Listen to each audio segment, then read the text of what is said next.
reprenons cette grande question. Où va le dollar ? Où va le dollar demain, après-demain et dans une perspective de moyen long terme ? C'est la question, ou ce sont les questions que nous avons posées à Samy Char en fin de semaine dernière, chef économiste de Lombardier, qui était avec nous en visioconférence dans Smart Bourse. À court terme, tout dépend du différentiel de taux d'intérêt, et notamment du différentiel de taux d'intérêt réel. À très court terme, on a le sentiment qu'on a atteint un équilibre. La Réserve fédérale américaine est proche de son apogée, la Banque centrale européenne l'est également, à 3,5 ou 3,75. On sent qu'on y est, quoi. Et puis l'inflation est en train de baisser dans les deux zones. Donc le différentiel de taux d'intérêt réel entre l'Europe et les États-Unis me semble stable. Et ça nous dit un dollar qui devrait végéter entre 1,05 et 1,10. On a un forecast fin d'année à 1,10 sur ce différentiel-là. En revanche, ça bougera plus lorsque ce différentiel de taux d'intérêt va se faire défavorable au dollar. C'est lorsqu'on aura atteint un niveau d'inflation plus confortable qui permettra aux banques centrales d'indiquer qu'elles vont peut-être commencer à baisser les taux en 2024. Et comme la Fed a plus d'espace pour baisser les taux que les autres banques centrales, ça devra être négatif dollar. Donc 1,05, 1,10 aujourd'hui et probablement 1,15, 1,20 au fur et à mesure qu'on s'engage dans 2024. Effectivement, donc cette reprise du dollar, effectivement, c'est pour vous une parenthèse dans une route qui est plutôt une route d'affaiblissement du dollar, en tout cas sur l'horizon fin d'année. Samy, quand on parle d'un affaiblissement du dollar, évidemment, on regarde la parité euro-dollar naturellement. Est-ce que face à d'autres devises, on peut imaginer que le mouvement de baisse du dollar soit un mouvement prononcé, significatif ? Quelles sont les devises face au dollar qui pourraient profiter de l'affaiblissement du dollar ? Alors, lorsqu'on sera dans une tendance d'affaiblissement du dollar, en raison du différentiel d'intérêt, c'est-à-dire à partir du moment où la Réserve fédérale américaine pourra couper les taux, et on pense à la première baisse de taux en mars 2024, ce sera une dépréciation généralisée du dollar dans un environnement qui sera un environnement d'amélioration. Lorsque la croissance mondiale va bien, généralement, le dollar perd un petit peu de valeur contre le reste des devises, puisque l'effet reste du monde versus les États-Unis s'épanouit, et c'est généralement dans ce contexte-là qu'on a une dépréciation un peu plus généralisée du dollar sur un différentiel de croissance favorable aux émergents, sur un différentiel d'intérêt qui sera probablement favorable à l'euro et également au yen. Mais c'est un tout petit peu tôt pour imaginer cet affaiblissement du dollar généralisé. Pour ça, il faut vraiment que l'inflation revienne vers des niveaux plus confortables et que la Fed puisse commencer à indiquer qu'elle baissera les taux en 2024. On n'en est pas encore complètement là. Donc un certain équilibre autour de 1,05, 1,10 aujourd'hui. Au-delà de ce cycle ou ce mini-cycle conjoncturel que vous décrivez, Samy, dans une vision plus prospective, et c'est d'ailleurs l'exercice auquel vous vous êtes attelé dans ce papier de recherche, Samy, il y a cette volonté d'une partie du monde peut-être même grandissante, de se dédollariser. Comment est-ce que vous intégrez cette volonté affichée de la part de certains États, banques centrales, moins alignés peut-être que précédemment sur les intérêts du dollar et les intérêts américains? Comment ce facteur-là peut jouer dans une perspective de long terme quand on regarde la devise américaine? Oui, Grégoire, on va beaucoup en entendre parler de cette dédollarisation parce qu'à chaque fois que la valeur du dollar faiblit, même si c'est en raison d'un différentiel d'intérêt, on va avoir tendance à parler de dédollarisation et encore plus aujourd'hui parce que vous l'avez très bien dit, il y a une réalité géopolitique, une volonté peut-être de se protéger des sanctions à terme et donc pourquoi pas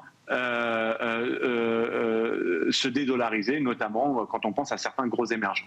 Le problème, c'est qu'on a une conviction très très forte sur la question et on est ravis d'en débattre, mais c'est que c'est très difficile de se dédollariser à deux niveaux. Déjà au niveau du stock. C'est que si vous avez beaucoup de réserves en dollars, on pense aux Chinois qui en ont 3 500 milliards, si vous voulez dédollariser, comment vous faites? Il n'y a que 1 000 milliards de francs suisses disponibles, elle est détenue par la Banque nationale suisse, pareil pour le yen qui est détenu, les réserves en yen sont détenues par la Banque du Japon, donc c'est difficile de trouver des actifs disponibles. Ensuite, au niveau de votre stock, si vraiment vous voulez dédollariser, vous allez céder de la liquidité, puisque vous allez acheter une devise qui est moins disponible, vous allez lâcher de la sécurité, par exemple si vous allez pour du renminbi chinois, vous avez à faire face à un compte de capital qui est fermé, donc moins de sécurité institutionnelle, et vous allez devoir lâcher du rendement. Parce que par exemple pour le renminbi, la Banque populaire de Chine paye 2 sur les réserves en renminbi, alors qu'aujourd'hui la Fed paye 5 sur les réserves en dollars. Donc évidemment, gérer son stock de dollars pour quelque chose d'autre,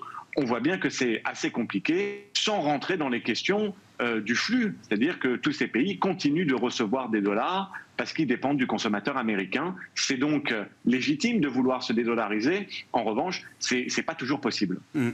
Effectivement, à l'instant T, ça paraît compliqué. Est-ce qu'on peut réfléchir quand même à l'idée d'alternatives montantes qui pourraient devenir crédibles à un moment, au moins partiellement, pour certaines banques centrales? Enfin, l'idée de l'euro, à un moment, était cette idée-là, quand même, Samy. Ah, c'est un très bon point, Grégoire. C'est assez amusant, d'ailleurs. Si vous êtes brésilien, chinois, et que vous souhaitez dédollariser, est-ce que vraiment vous vous protégez des sanctions et du bloc dollar en allant pour de l'euro, du sterling ou du yen, qui sont très clairement, encore une fois, des alliés des États-Unis? Donc, vous ne parvenez pas à vos fins lorsque vous diversifiez votre stock dans de l'euro ou dans des devises alliées aux Américains. Vous devez le faire dans un actif qui est, quelque part, en dehors du bloc dollar, et là je ne vois pas beaucoup d'alternatives au renminbi chinois, et donc effectivement on voit bien quand même la difficulté à trouver une alternative, en tout cas en ce qui concerne le stock. Est-ce qu'on peut imaginer la création d'alternatives, j'allais dire presque ex nihilo? Je sais qu'au sein des BRICS, par exemple, la question peut-être de créer un actif commun qui pourrait être une monnaie, au moins une monnaie de réserve, ce sont des sujets qui reviennent régulièrement, alors qu'ils sont au niveau de la discussion, de la conversation verbale aujourd'hui, mais ce sont des idées qui traînent, pour dire les choses trivialement. C'est légitime. Alors, on a beaucoup parlé du stock. Est-ce qu'on peut trouver une alternative au stock, le renminbi, peut-être d'autres émergents qui, comme vous l'avez si bien dit, créeraient une réserve ex nihilo? Le problème, si vous voulez vraiment dédollariser, c'est que vous devez gérer aussi le flux de réserves en dollars que vous continuez de recevoir.